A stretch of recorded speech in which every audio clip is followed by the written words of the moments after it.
আগামী 12ই ফেব্রুয়ারি নির্বাচনে যারা আমাদের বন্ধু প্রতিপক্ষ নির্বাচনের মাঠে জামাত ইসলামী এবং 11 দলের প্রার্থীদের বিরুদ্ধে সন্ত্রাস, গুজব, মিথ্যা ছড়িয়ে দিয়ে আবার অন্যায়ভাবে জোর করে ক্ষমতায় যেতে চান, খুলনাবাসী শুধু নয় দেশবাসী বারবার প্রতারিত হয়েছে।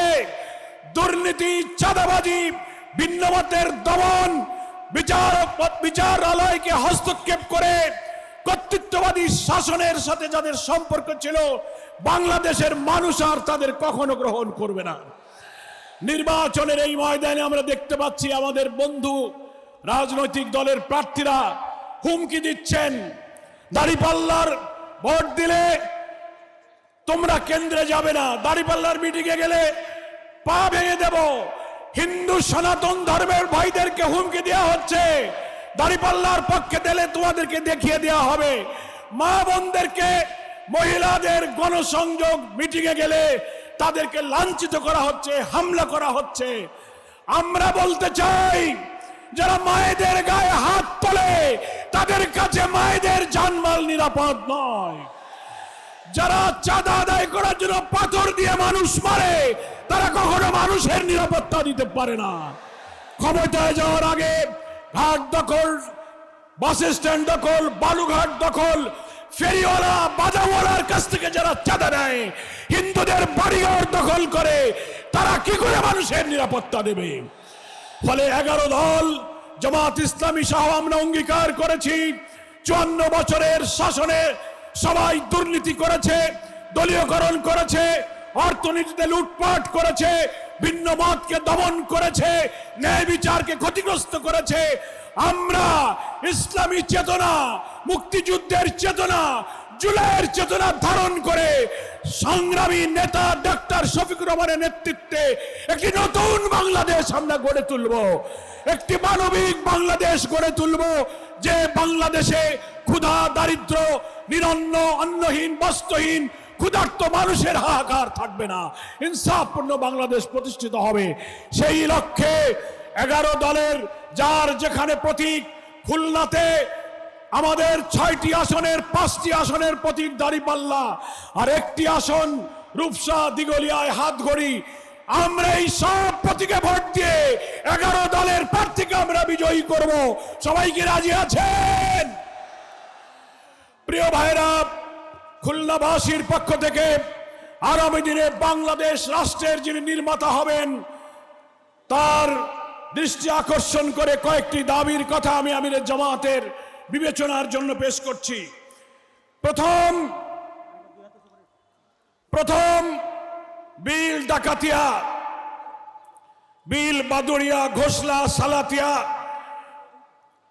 কয়েকটি বিলের জলাবদ্ধতা ভবদা থেকে দক্ষিণাঞ্চল পর্যন্ত 35 বছর ধরে শাক সবজি, মাছ চাষ, ফসল, ধানের ক্ষতি হয়ে আমাদের জীবন জীবিকার ঠিকানা ধ্বংস হয়ে যাচ্ছে।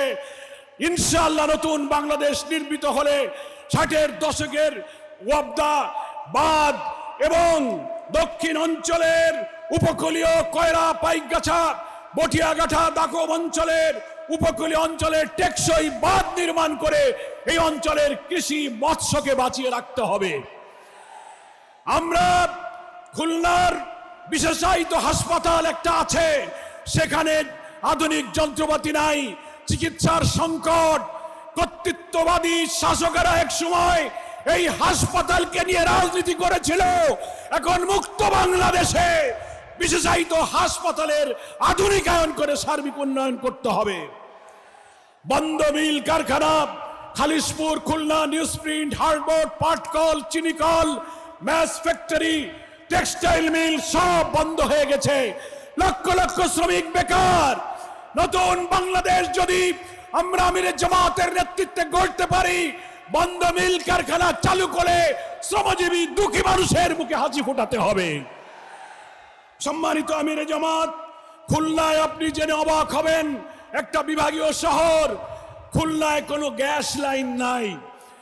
বাংলাদেশের সব প্রায় গুরুত্বপূর্ণ শহরে গ্যাস লাইন পৌঁছে গিয়েছে, আমাদের খুলনায় পাইপলাইনের মাধ্যমে গ্যাস সরবরাহের দাবি আমাদের দীর্ঘদিনের। আশা করি আপনার নেতৃত্বে দক্ষিণ অঞ্চলে পাইপলাইনের মাধ্যমে গ্যাস সরবরাহ শুরু হবে। আরেকটি গুরুত্বপূর্ণ হলো, আপনি নিজেই জেনে বিস্মিত হবেন, বাংলাদেশের একমাত্র বিভাগীয় শহর হচ্ছে খুলনা, পুরাতন বিভাগীয় শহর, যে বিভাগীয় শহরে কোনো বিমানবন্দর নাই। আমাদের এখানে এয়ারপোর্ট না থাকায় মংলা বন্দর, ব্যবসা বাণিজ্য, আমদানি রপ্তানি, বিদেশি পর্যটকেরা ঢাকা থেকে খুলনায় আসতে কষ্ট হয়। এই জন্য বিমানবন্দরের জন্য খুলনা মংলা রোডের পাশে জমি অধিগ্রহণ করা হয়েছে, কিন্তু টাকা লুটপাট করে বিগত সরকার তা সব শেষ করে দিয়েছে। নতুন বাংলাদেশের স্থপতি হিসেবে আপনার কাছে আমাদের দাবি থাকবে, খুলনা একটি আধুনিক বিমানবন্দর নির্মাণ করতে হবে। সর্বশেষ, সুন্দরবন হচ্ছে একটি ওয়ার্ল্ড হেরিটেজ, এটাকে আধুনিক পর্যটন কেন্দ্র বানিয়ে বিশ্বের পর্যটকদেরকে আকর্ষণ করার মতো এই সম্পদকে বাঁচিয়ে রাখার জন্য আপনার নেতৃত্বে বাংলাদেশের মানুষের গণ আকাঙ্ক্ষার সরকার আশা করি পদক্ষেপ গ্রহণ করবে। আমি আপনাকে খুলনাবাসীর পক্ষ থেকে আন্তরিকভাবে মোবারকবাদ জানিয়ে আজকের এই জনসভার লক্ষ লক্ষ মানুষ আমিরে জামাতের কথা শোনার জন্য যারা এসেছেন, আপনাদের সকলকে আবারও ধন্যবাদ জানিয়ে আমি আমার বক্তব্য শেষ করছি। আল্লাহ হাফেজ। বাংলাদেশ জিন্দাবাদ, জামাত ইসলামী জিন্দাবাদ, 11 দলীয় নির্বাচনী ঐক্য জিন্দাবাদ।